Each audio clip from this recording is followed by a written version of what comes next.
happy Friday to one and all. This is episode 40 of the Confessions of a Not So Dangerous Mind podcast.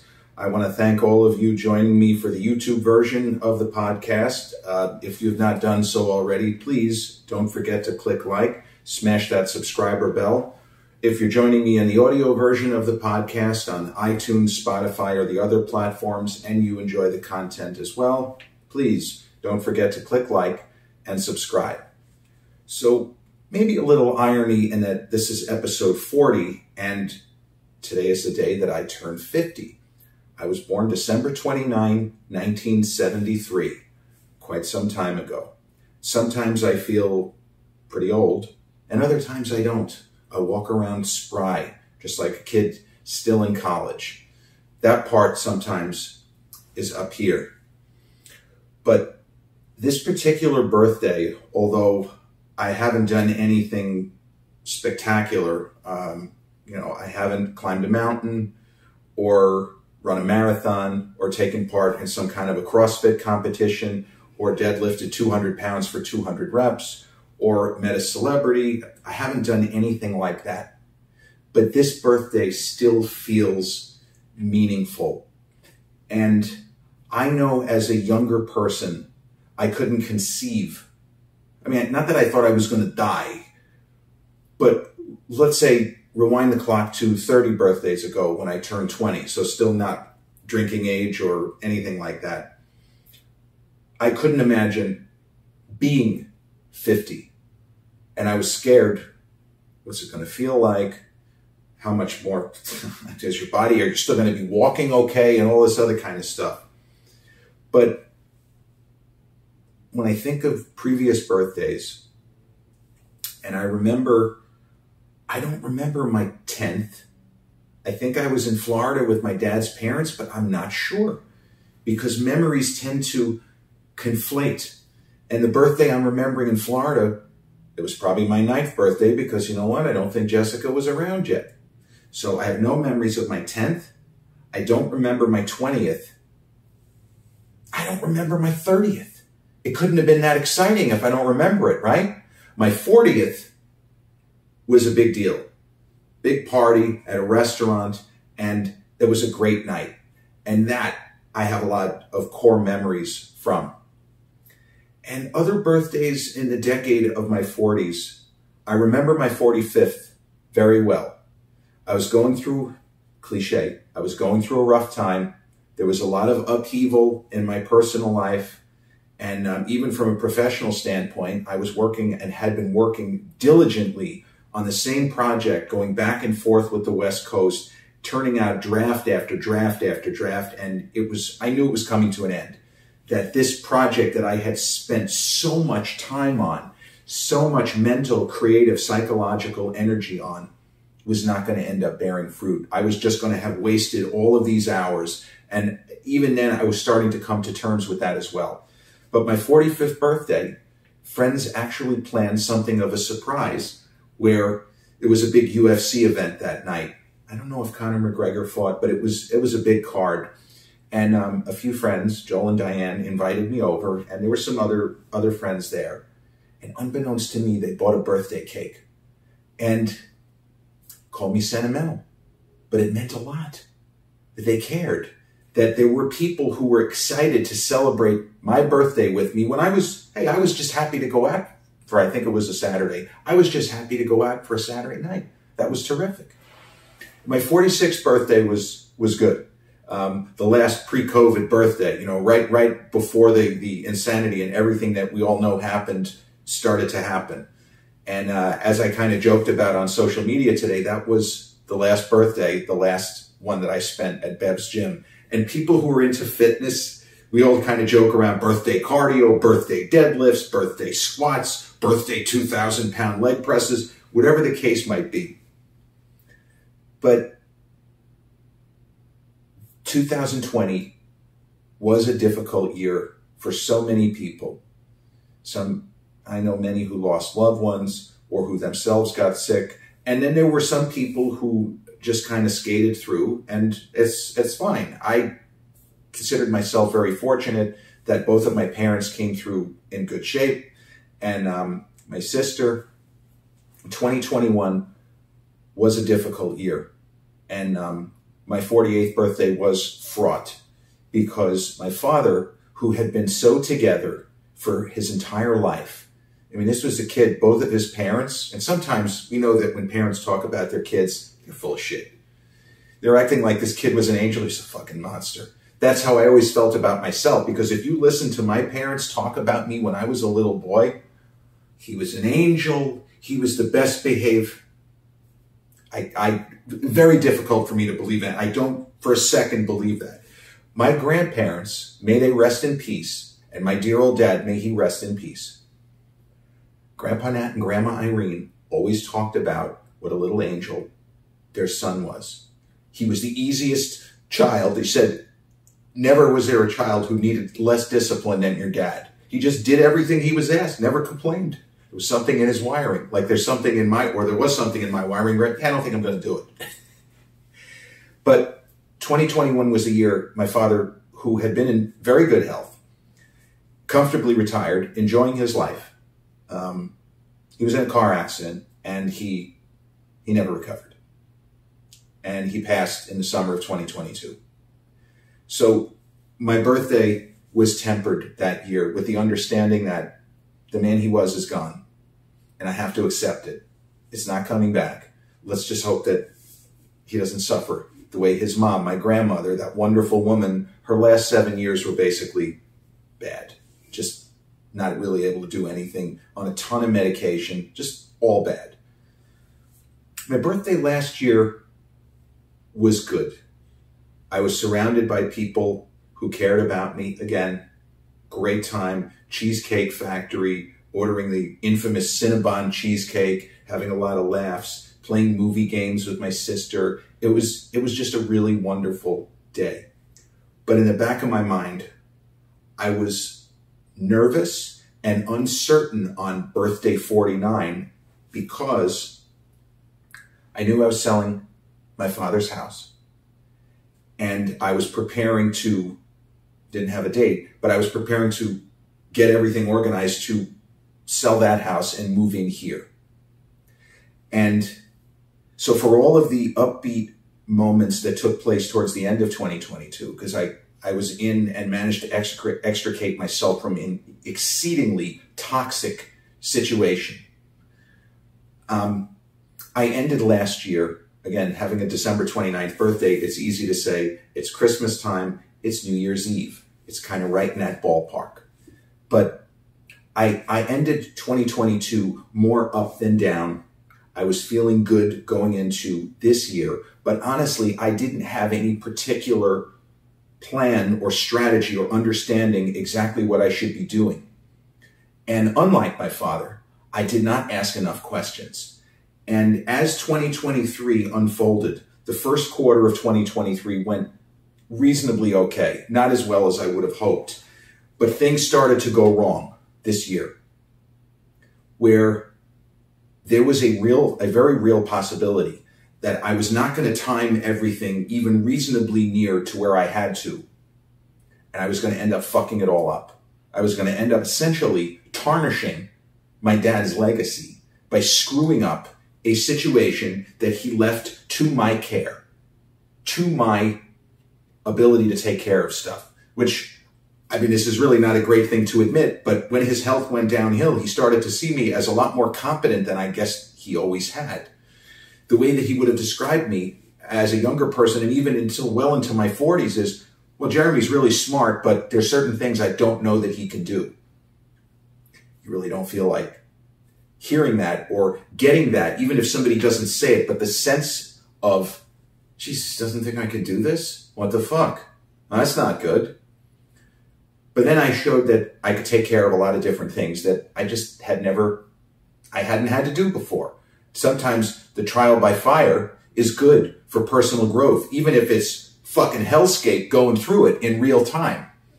And in this instance, and many of you have probably experienced something like this, where if you have any experience with buying a house, where you might be expecting, okay, they're going to give me a closing date here, and then I'm going to have this much time to get everything together and make sure all the monies are in order, and this needs to be here, and then I'll have to start moving this shit.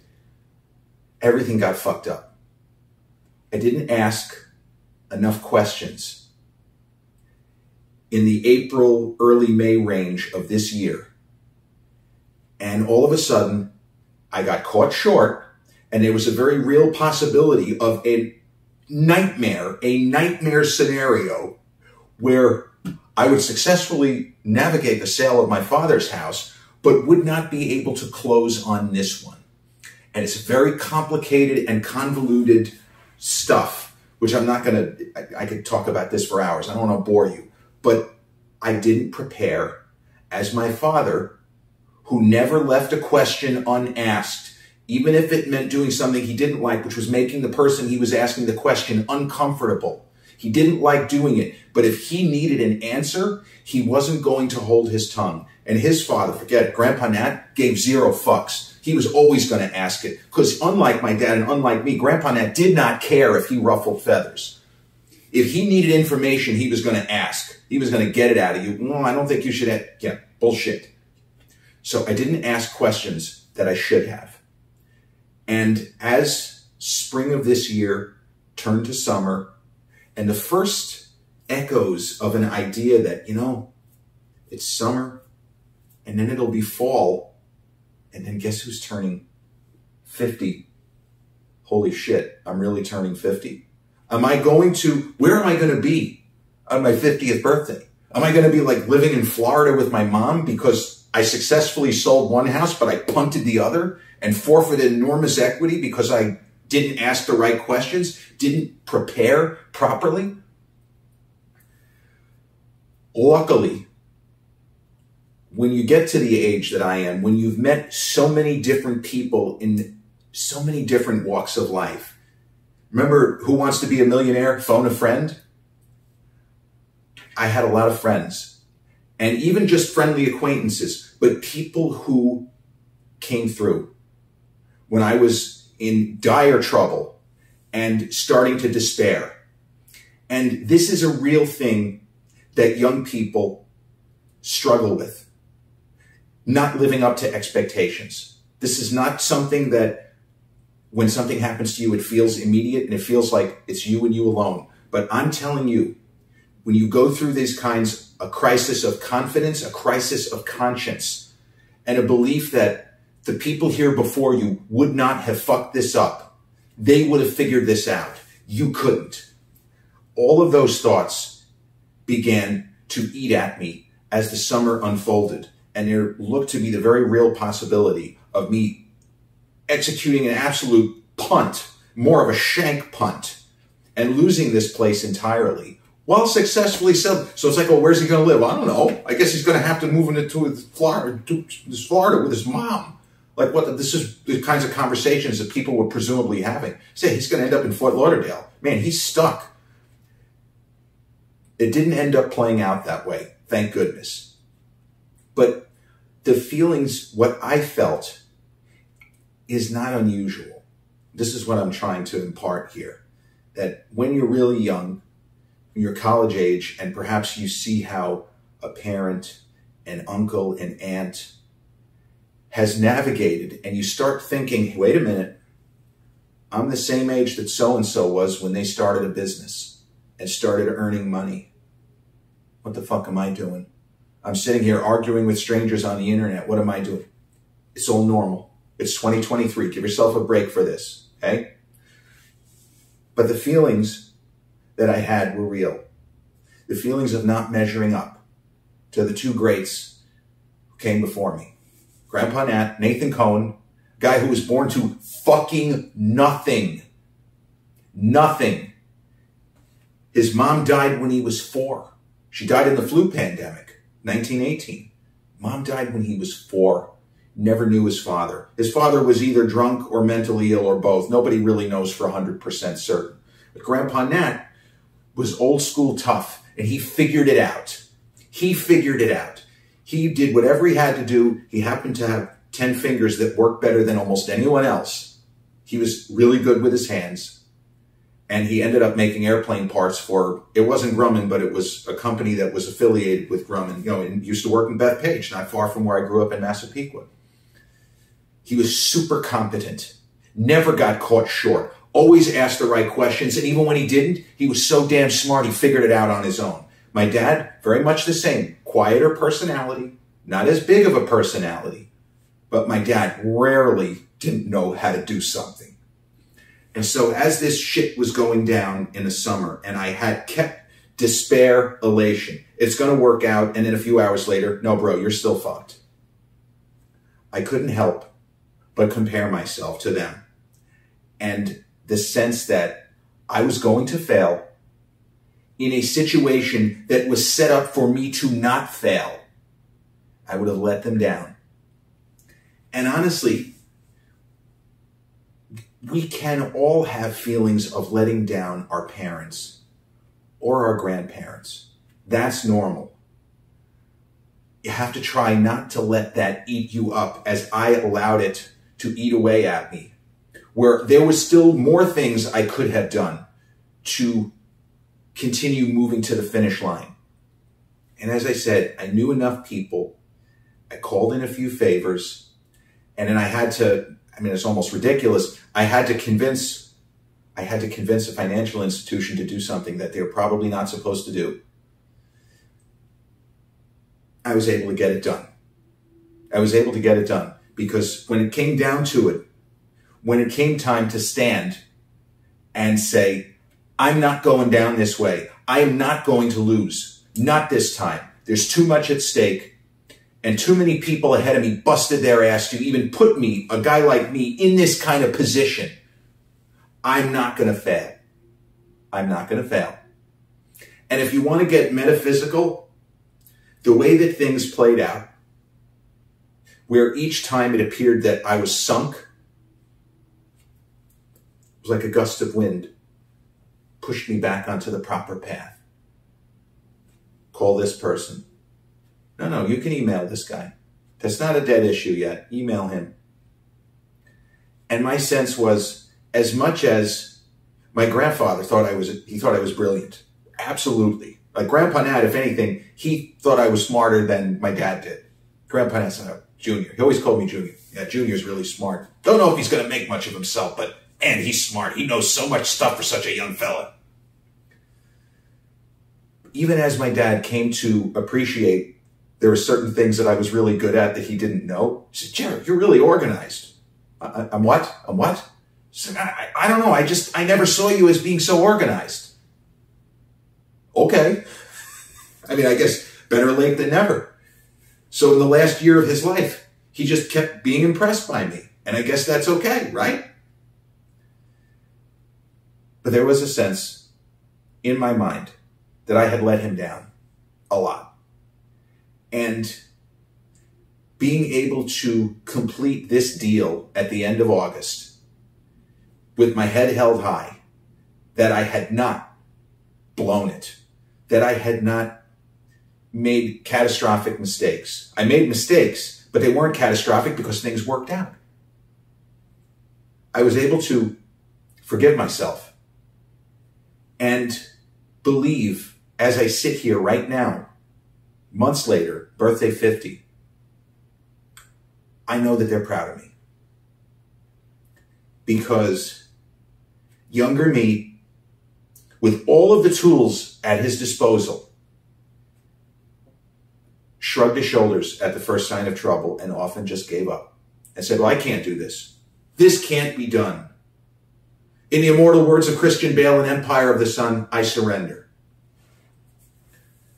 But what I can take comfort in and understanding that now at age 50, for the first time in my life, when a huge series of life-altering events were going sideways, I didn't quit. I used everything I had in every aspect of my existence, intellectual, financial, physical, psychological.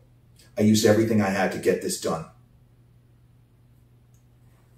And I can say that this is the most content that I have been. I still get down on myself like anybody else. I do stupid things. But I've never felt as secure in who I am than I do right now. So if you're a younger person, even into your early 40s, but if you're a younger person wondering, does it get better? Yes. Yes, 1,000 times yes. The person you are at 25 is not the person you're going to be at 30, 35, 40, 45, or 50. You will evolve. You will grow. You will change. You might change a lot. You might not change a lot. My dear old dad did not change that much. He was pretty much the same person at 30 and at 60. He still evolved, though, in ways that maybe he couldn't expect if they just weren't wholesale changes. But you have to trust that there are things that you're struggling with now that you won't always. And if you're fortunate, as I have been, to have people around you who do care, take advantage of their offers of help. Ask every question.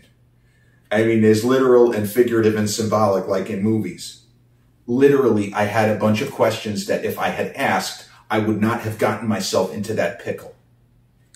I got scared. I didn't want, he might get a little bit upset. Fuck that. When there's so much money at stake, when there are people that you loved who are no longer here, don't let them down. Ask every question and leave no stone unturned. Make sure you do your due diligence. And in this instance, it has nothing to do with real estate. It has to do with life. Maybe you are in a position where you're thinking of changing jobs, or maybe you were offered a position in an industry that's a little bit different than what you're comfortable with. You're not sure what to do. Ask every question. What benefits am I looking at if I go to your firm? You know, here's what I have here. If you want me to come over, I need you to match it. Whatever it is, ask fucking questions. Ask them. Even if you're nervous, it's going to make somebody uncomfortable. That is part of getting older and the process of personal growth that I feel I've experienced late. So I was a late bloomer. That's the thing. I didn't really have any social life to speak of until I was well in my 30s. There were people I grew up with, people I went to college with, who were married for years, in some cases close to a decade, if not more, with kids, professional success. And I was just flailing about. So I did everything slower. So me at 40, yeah, physically 40, but emotionally, psychologically, maturity-wise, I wasn't really 40. I was still accumulating information, collating data. Now at 50, because I have done so many different adult things, I'm living in this amazing home. It's just me and my 3 cats. I have been adulting now full-time for the last year. You could say it's a microcosm of a life. I started off hopeful. Things turned to shit, and then they got worse, and then they got worse. But then a peek out from beneath the rubble, and hands reaching down, in some cases literally, and in some cases spiritually, to pull me out of the rubble. And gently, like a hand from above, guide me to the finish line. And that's life. I'm telling you, it gets better. I am somebody who was so negative and so cynical and so pessimistic, and I can still be all those things. But I also believe, more than I used to, that we can't control everything. There are times that the fates move against us and there's nothing we can do. But there are also times where they're moving for us and with us if we pay attention and if we don't give up. Just don't give up. As Rocky Balboa says, it's not about how hard you hit. It's about how hard you can get hit and keep moving forward. And yes, he's talking about boxing, but it's an obvious metaphor for life. And we all get knocked down. Nobody gets out of here alive, but nobody goes through even a month without disappointment, without real disappointment. It's how you shrug it off. How do you handle failure? And I am somebody who did not handle failure correctly. I saw temporary failure as permanent. The number of temporary failures I had during this insane process, during this crazy year of 2023, dozens. And each time I despaired, but I didn't stop. You know, another Rocky Balboa, don't stop nothing. You're going to stop the fight. No, please, don't stop nothing. That's my advice for you. If you're going to take something out of today's podcast, the 40th episode on the 50th birthday, don't stop nothing. Because you don't want to regret the things you didn't do that you know you theoretically could have. You could have tried. And if in this specific instance, if I had not turned every stone over to see if there was an angle to it, if I had not done that, if I had simply said, I'm fucked, I punted, I screwed up, it's over, woe is me, I would have had the rest of my life to regret it. But I didn't do that. And I don't want any of you to do that. Keep your nose to the grindstone. Keep working. And don't stop nothing. With that, we have come to the end of episode 40 of the Confessions of a Not So Dangerous Mind podcast. Once again, I want to thank one and all for joining me on this journey today. I normally don't talk about stuff this personal, but I appreciate the support. And if you're checking this out on YouTube and you haven't already, please don't forget to click like and smash that subscriber bell. Or if you're listening to the audio version of the podcast on iTunes, Spotify, Google Podcasts, iHeartRadio, or Amazon Music, and you enjoy the content, don't forget to click like and subscribe. I will be back for episode 41 real soon. Instead, take care. Have a great night. Enjoy your Friday night. And I'm just about the luckiest guy you'll ever know. And I mean that sincerely. But people would say, I've started to create my own luck. And that's another takeaway from this. You can make your own luck. Peace.